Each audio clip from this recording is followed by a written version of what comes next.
주님께서 여러분과 함께 요한이 전한 거룩한 복음입니다.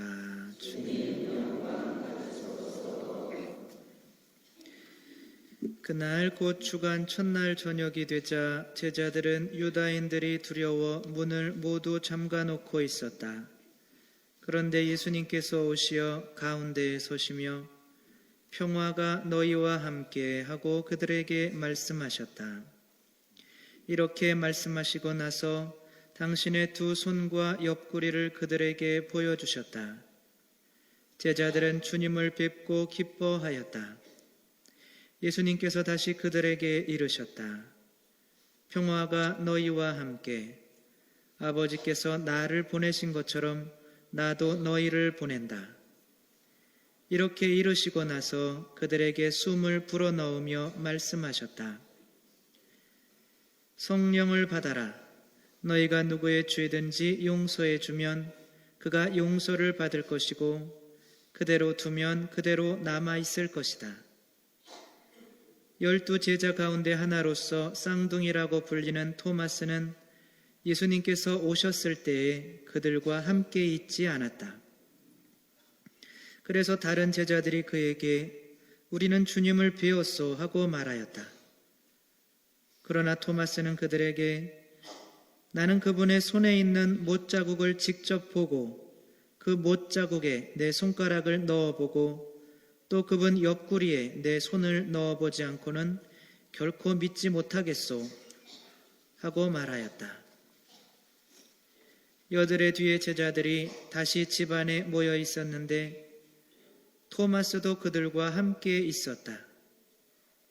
문이 다 잠겨 있었는데도 예수님께서 오시어 가운데 서시며 평화가 너희와 함께 하고 말씀하셨다. 그러고 나서 토마스에게 이르셨다. 내 손가락을 여기 대보고 내 손을 보아라.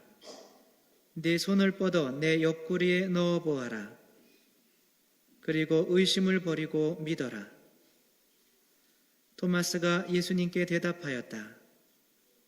저의 주님, 저의 하느님. 그러자 예수님께서 토마스에게 말씀하셨다. 너는 나를 보고서야 믿느냐? 보지 않고도 믿는 사람은 행복하다. 예수님께서는 이 책에 기록되지 않은 다른 많은 표징도 제자들 앞에서 일으키셨다. 이것들을 기록한 목적은 예수님께서 메시아시며 하느님의 아드님이심을 여러분이 믿고 또 그렇게 믿어서 그분의 이름으로 생명을 얻게 하려는 것이다. 주님의 말씀입니다. 그리스도님 참여합니다. 앉으십시오. 참 예수님, 네, 요한복음의 가장 핵심적인 단어는 머문다는 거예요. 머물다. 머무는 거, 함께 있는 거죠. 나는 포도나무요, 너희는 가지다. 이게 나무가 가지에 붙어 있는다는 게 이제 머문다는 뜻이에요. 나무가 가지에 붙어 있지 않으면, 머물지 않으면 떨어져 나가서 나무에 붙어 있지 않은 가지는 수액을 받지 못하니까 말라서 죽어버리는 거죠. 요한은 그런 거예요. 아버지와 내가 하나다. 하나, 아버지와 내가 어떻게 하나가 되냐면 아버지가 내 안에 머물고 내가 아버지 안에 머문다는 것을 모르겠느냐. 그러니까 사랑하면 그거는 아시죠? 내 안에 너 있다. 그걸 들어보셨어요? 연속극에서 내 안에 너 있다. 그게 그거예요. 이렇게 머문다는 거죠. 머무는 게 사랑하는 겁니다. 요한의 그거의 핵심이에요. 오늘 부활하신 예수님을 보는 것도 만나는 것도 마찬가지로 머물기 때문에 보게 되는 겁니다. 오늘 복음 위편에는 바로 위에는 마리아 막달레나가 처음으로 예수님을 만나는 장면이 나옵니다. 그래서 예수님이 무덤에서 없어지신 거예요. 부활하신 거죠. 근데 부활한 걸 못 믿고 있죠. 누가 훔쳐간 줄로만 여기고, 그래서 이제 예수님이 없어졌다 그러니까 제자들은 와서 보고 진짜 없어졌네? 근데 예수님이 없는 무덤은 빈 무덤이잖아요. 이게 예수님의 흔적만 있는 겁니다. 그분이 쌓였던 그런 천만 이렇게 있고, 그래서 예수님이 없네. 그래서 다른 제자들은, 베드로와 요한은 다시 돌아갔는데 누구만 남아 있었어요? 마리아 막달레나만 그 무덤에 남아서 울면서 나의 예수님이 어디 갔냐고 머뭅니다. 머물다 보니까 천사도 나타나고 예수님도 나타나서 마리아야 하니까 이제 라쁘니, 그러면서 스승님이란 뜻입니다. 그러면서 서로 알아보게 되는 거죠. 오늘 복음은 사도들에게 나타나는 거지만 지금 요한 사도가 알게 하고 싶은 건 똑같은 이야기를 반복하는 거예요. 예수님은 이래야만 만날 수 있다는 겁니다. 그러니까 빈 무덤이 오늘 복음에서는 뭐겠어요? 교회입니다. 교회. 이 교회는 이 물건이 아니에요. 이 벽돌이 아닙니다. 예수님께서 내가 아버지께로부터 파견받은 것처럼 너희들을 세상에 파견한다, 보낸다 할 때 이 돌들을 보내는 게 아니에요. 이 돌들이 성당이 교회가 아닙니다. 성당은 바로 누구예요? 여러분들입니다. 여러분들이 교회인 거예요. 그러니까 베드로는 교황님이죠. 12사도들, 주교님들, 72제자가 있었죠. 그거는 사제들을 의미합니다. 그리고 모든 이 사람들이 바로 교회를 의미하는 거예요. 빈 무덤은 교회예요. 교회에 그러나 예수님을 우리가 볼 수는 없습니다. 말 그대로 비어 있어요. 그러나 머물면은 여기에 누가 나타난다는 거예요? 예수님이 나타나서 예수님을 만날 수 있다는 겁니다.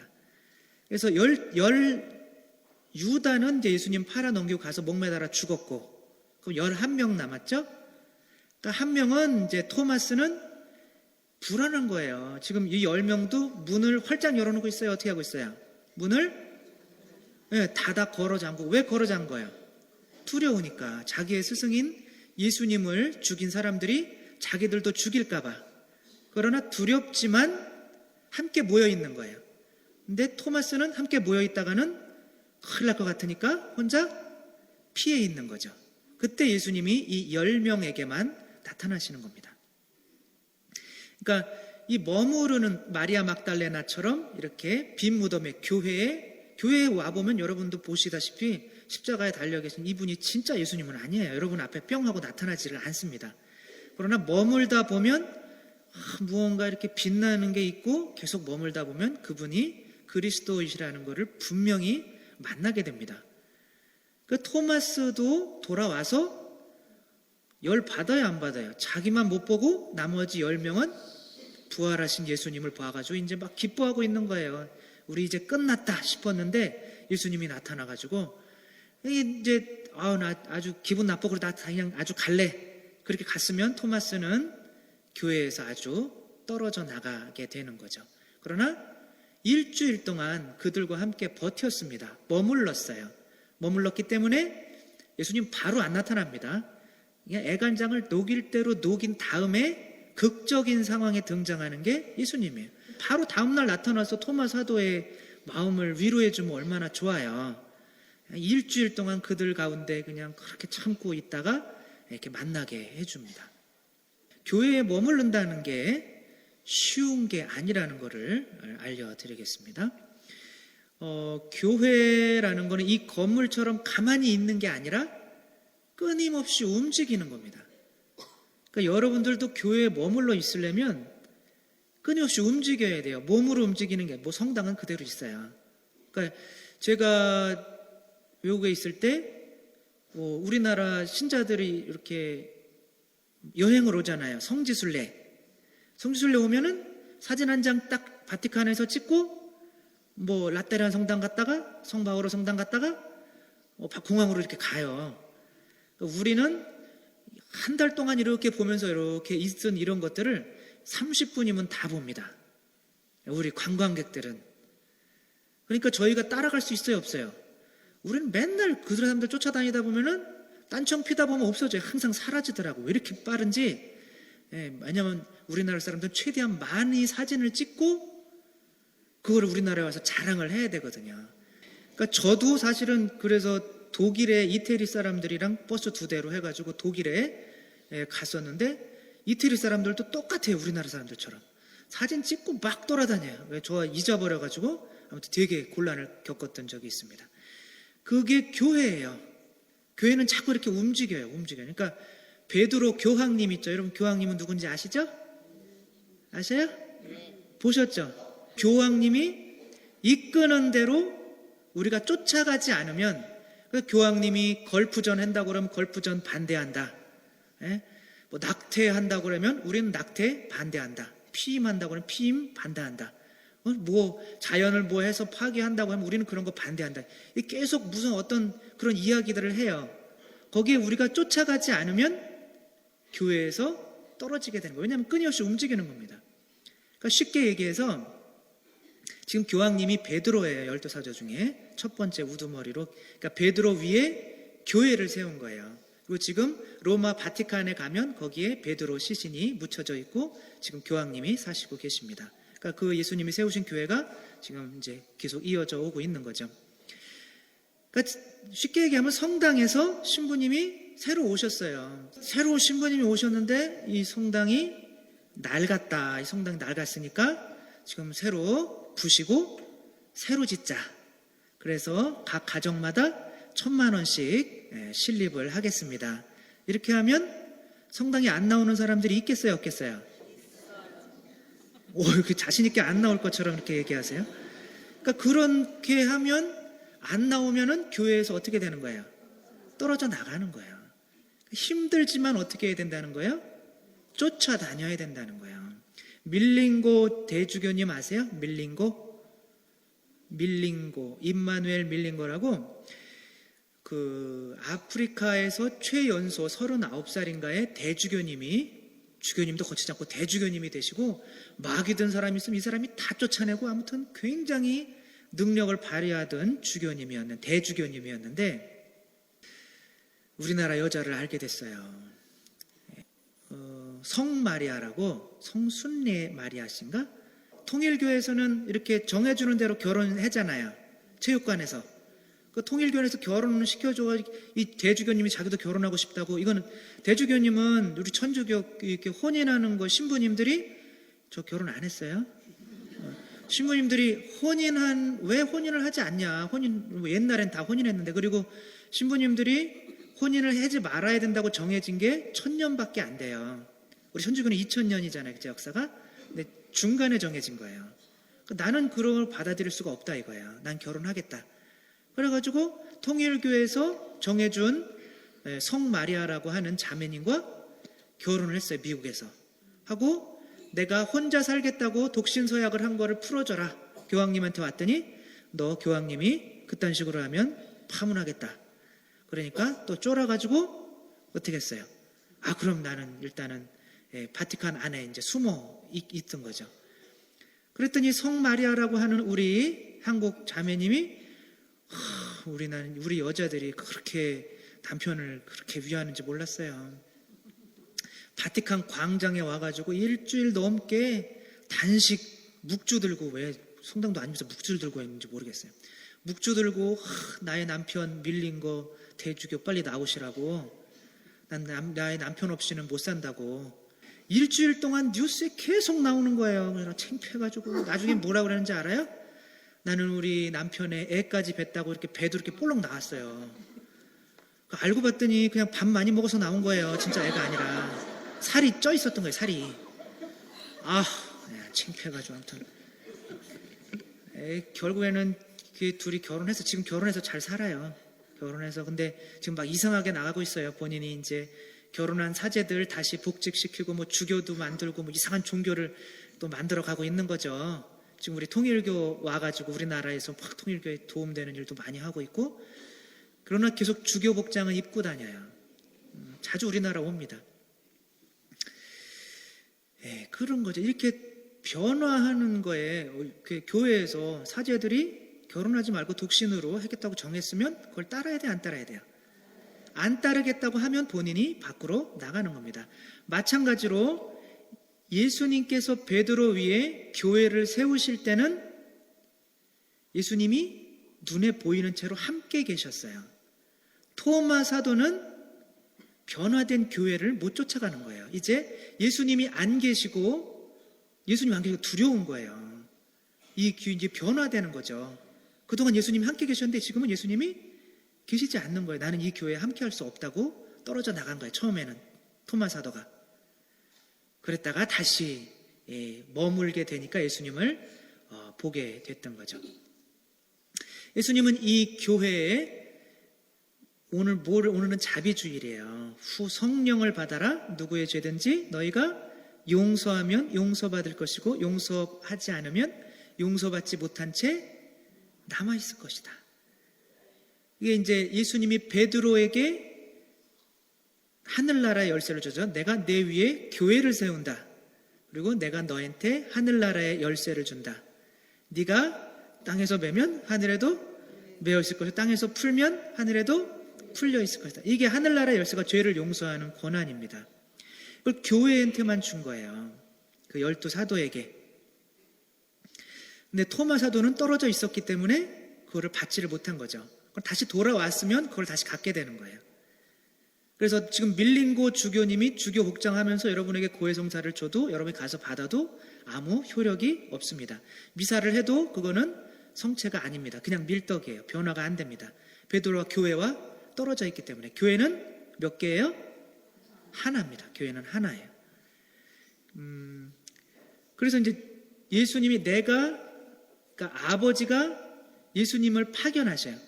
내가 아버지께로부터 파견받은 것처럼 너희들을 파견한다고 오늘 말씀하셔요. 그러니까 파견한다는 게 무슨 뜻이냐면 이제부터는 좀 신학적으로 좀 복잡해지는 거니까 5분만 좀 정신을 바짝 차리시기 바랍니다. 파견한다는 거는 뭐냐면 내가 누구를 파견해요. 누구를 불러오라고. 내가 누구를 만나고 싶다. 근데 그래서 파견해서 그 사람을 만나면 그 사람이 나한테 오겠지만 못 만나면 나한테 못 오는 거예요. 그러니까 파견이라는 건 이런 거죠. 아버지께서 예수님을 파견하셨으면 예수님을 통해서 아버지께로 와야지 다른 길은 없는 거예요. 그래서 예수님을 통하지 않고서는 아버지께 갈 수가 없는 겁니다. 그게 파견한다는 의미예요. 그런데 오늘 예수님이 이제 승천하셔야 되니까 오늘 누구를 파견하는 거예요? 교회를 파견하는 거예요. 아버지가 나를 보내신 것처럼 내가 너희들을 보낸다. 내가 너희들을 보낸다는 것은 예수님께 오시기 위해서는 뭐를 통해서 오라는 거예요? 교회를 통해서만 오라는 거예요. 그러니까 예수님도 한 분이시고 교회도 하나인 거예요. 그래서 이 교회가 분리되지 않도록 아버지와 내가 하나인 것처럼 이들도 서로 하나가 되게 해주소서 했는데 지금 우리나라 개신교에만 있어도 자신들이 정식이라고 주장하는 개신교만 200개가 넘어요.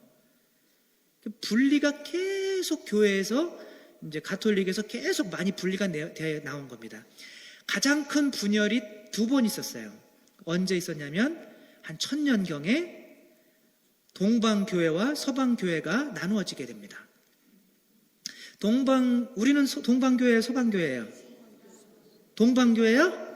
네? 동쪽에 있으니까 우리는 로마 가톨릭입니다. 로마. 베드로가 로마에서 죽었고 순교하셨고 거기 로마 베드로 위에 세우신 우리는 베드로의 수익권을 인정하는 교회예요. 그러나 그 그리스어를 쓰는 사람 그리스 정교회, 러시아 정교회 이런 거 들어보셨죠? 그죠? 시리아 정교회 그런 것들을 동방교회라고 합니다. 그 동방교회지만 또 로마 복잡해. 그럼 그만할게. 아무튼 동방이랑 서방이랑 이렇게 나누어지게 되는데 그게 뭐냐면 그 사람이 지금의 이스탄불이에요. 그 콘스탄티노플이라고 옛날에 콘스탄티노플이라고 지금의 이스탄불 터키의 이스탄불 가보셨죠? 거기도 안 가보셨어요? 이스탄불에 거기에도 자기들의 대주교가 있었어요. 그 다음에 로마에도 대주교 베드로가 있은 거죠. 우리는 로마의 주교를 인정하지 않고 베드로를 인정하지 않고 이 콘스탄티노플 여기에 있는 대주교를 인정하겠다. 그래서 그게 둘로 갈라지게 된 거예요. 만약 오늘 예수님이 왜 그러면 토마스가 이들과 10명과 함께 있지 않으면 예수님이 나타나셔서 다른 사람들처럼 토마스한테 나타나서 너 일로 와 우리 함께 있으라. 그 토마스한테 따로 이렇게 나타나시지 못하는 이유가 이건 거예요. 분리될까봐. 예수님은 이 열 사도에게 나타나시기 이전에 먼저 누구에게 나타나시냐면 베드로에게 먼저 나타나셔요. 베드로는 여기에 우두머리이기 때문에 먼저 나타나시는 거예요. 근데 예수님이 토마스에게도 따로 나타나시면 이 예수님이 특별히 사랑하시는 사람이 몇 명이 되는 거예요? 두 명이 되는 거예요. 그럼 이게 분리되게 되어 있는 겁니다. 예수님이 이걸 아신 거죠. 그래서 그 미래의 1000년 뒤에 우두머리가 둘이 돼가지고 분리될 거를 아셨던 거예요, 교회가. 그래서 예수님은 항상 베드로 있는 데만 나타나셔요. 그래서 토마 사도가 올 때까지 기다렸던 겁니다. 안 왔으면 어쩔 수 없어요. 토마 사도한테 따로 뭐 안 나타납니다. 또한 토마 사도에게 나타났으면 토마 사도가 교회에 올 필요가 없어요. 더 이상 뭐 교회에 같이 안 있어도 내가 예수님을 볼 수 있는데 굳이 교회에 와서 교회에 올 필요가 없잖아요. 그렇죠? 예수님을 직접 만나는데. 이거를 이해 못하고 분리된 게 뭐냐면 개신교예요. 그 동방과 서방과 분리된 게 500년 뒤에 개신교가 또 가톨릭에서 분리해 나갑니다. 나는 직접 뭐 교회에서 너희가 죄를 용서해주면 용서받고 그렇게 성경에 쓰여 있지만 나는 직접 예수님과 만나서 예수님한테 죄를 용서해달라고 하면 예수님이 용서해준다 라고 생각을 하는 거예요. 그렇게 했다면 만약에 예수님이 토마 사도에게 나타났다면 직접 토마 사도에게 나타나서 예수님이 뭐 죄도 용서해주고 뭐 할 수 있겠죠. 그러나 예수님은 절대 그렇게 하시지 않았던 거예요. 분리될까봐. 자기가 혼자 예수님 만났다고 그러고 자기가 그렇다고 교회에 안 나오고 뭐 그래서 고해성사나 성체성사 이런 거 다 버리고 혼자 그냥 예수님과 만난다고 생각을 할까봐. 그러니까 예수님은 절대 토마 사도한테 개인적으로는 나타나실 수가 그래서 없었던 거예요. 교회가 분리될까봐. 이거는 좀 신학적인 이야기입니다. 어쨌거나 한 가지만 알아야 되는 거는 마리아 막달레나가 빈 무덤에서 예수님을 만났던 것처럼 우리도 이 교회는 빈 무덤이에요. 성경도 빈 무덤이고 우리가 직접 예수님을 볼 수는 없습니다. 그러나 빈 무덤에 머물다 보면 천사도 나타나고 예수님도 나타난다는 거예요. 중요한 거는 끈질기게 머물러야 된다는 거예요. 머무르지 않으면 이게 뭐 가지가 이렇게 뭐 포도나무가 가지가 금방 열매 맺히지 않잖아요. 비바람 그렇게 다 겪어내고 시간이 지나야 거기서 열매가 조금씩 맺히는 것처럼 믿음도 마찬가지인 거예요. 내가 꾸준히 머물면서 노력하지 않으면 내 안에 믿음이 생기지를 않는 거죠.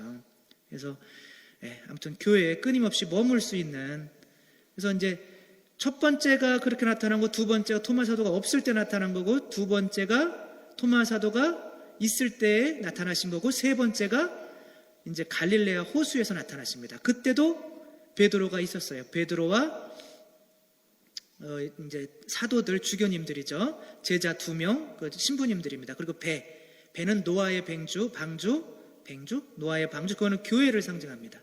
그러니까 예수님은 베드로 있는 데만 나타나세요. 그리고 베드로 위에 교회를 세우셨고, 여러분들은 베드로가 우리 교황님이죠. 따라가는 이 교회에 머물기만 하면 예수님을 만나고 믿음을 얻고, 그래서 마음이 정말 편안하고 기쁘고 행복하고, 기뻐요 안 기뻐요? 죄송해요. 다 기쁜 건 아니에요. 성당 나온다고. 여러분 기쁘고 행복해야 안 행복해요? 그래요. 다 행복한 건 아니에요. 꾸준히 그냥 머물러야 되는 거죠. 어쨌거나. 근데 우리 그 예수님을 개인적으로 맨날 만났던 성인들 중에 뭐 여러분들 들어보셨을 수도 있을 거예요. 데레사 성녀라고. 마더 데레사는 들어보셨죠?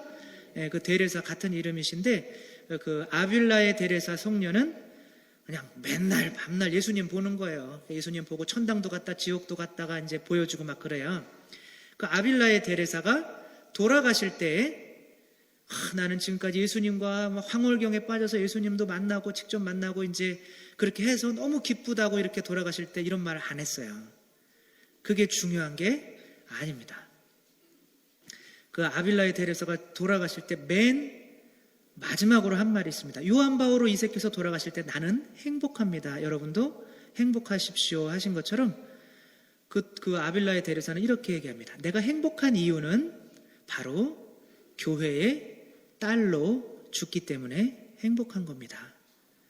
교회 안에 내가 지금까지 끝까지 머물러 있었기 때문에 행복한 거지, 내가 따로 예수님을 봤기 때문에 행복한 게 아니라는 거야.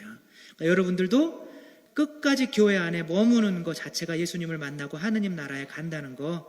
그래서 절대 이 교회를 자꾸 움직이지만 그래도 이 교회에 끝까지 붙어 있으려고, 이 교회가 어디로 가나 자꾸 관찰하면서 교회 안에 머물러 있으려고 하는 굳은 결심 가졌으면 좋겠습니다.